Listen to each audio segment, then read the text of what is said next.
Hello, I'm Joe Camp. I've been practicing endodontics in North Carolina for over 40 years and teaching part-time during my entire career. Let's take a few moments and talk about management of perforations while doing root canal treatment. Fortunately, we have materials available today which allow us to salvage what previously might have been untreatable or at best had a poor prognosis. Here we see a case where there's a perforation into the furca as the dentist was searching for the mesial canals. And finding the canals in this case was one of the hardest parts of treating this kind of case. Here we have one of the canals on the mesial root, and here is a file in the second canal on the mesial root.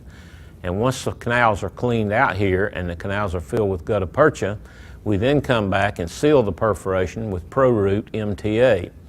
Now you must, while you're filling these root canals, put a piece of cotton or something over the perforation site in order to avoid pushing materials into the perforation site. And if you inadvertently do that, then you simply must go in and clean them out and have a clean site of application for the MTA. Here's a clinical case showing the treatment as we do it. This is a perforation on a lower molar, and here the perforation has been cleaned up, and we're now ready to apply the MTA. The application of the MTA is best done with a small amalgam carrier which has been filled, and then part of the plug of MTA has been extruded and leaving part of the plug within the carrier. This is dropped over the perforation site, and then a wet cotton pellet is used to very lightly tamp the MTA into place and to clean away the excess MTA. Once we've done that, we then want to make sure that our canals are still open, and we place a wet cotton pellet over the MTA and seal the tooth with a temporary. We'll come back in this in several days and open the tooth, remove the temporary and the cotton pellet, and probe the MTA to make sure it's hard with a sharp instrument. We can now proceed to fill the root canals with our filling material.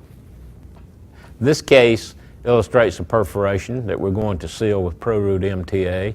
You notice that in filling the root canals, gutta percha was forced into the furca, and you notice the lesion in the furca. In order for this to heal, we have to remove all of that gutta percha that's in the furca.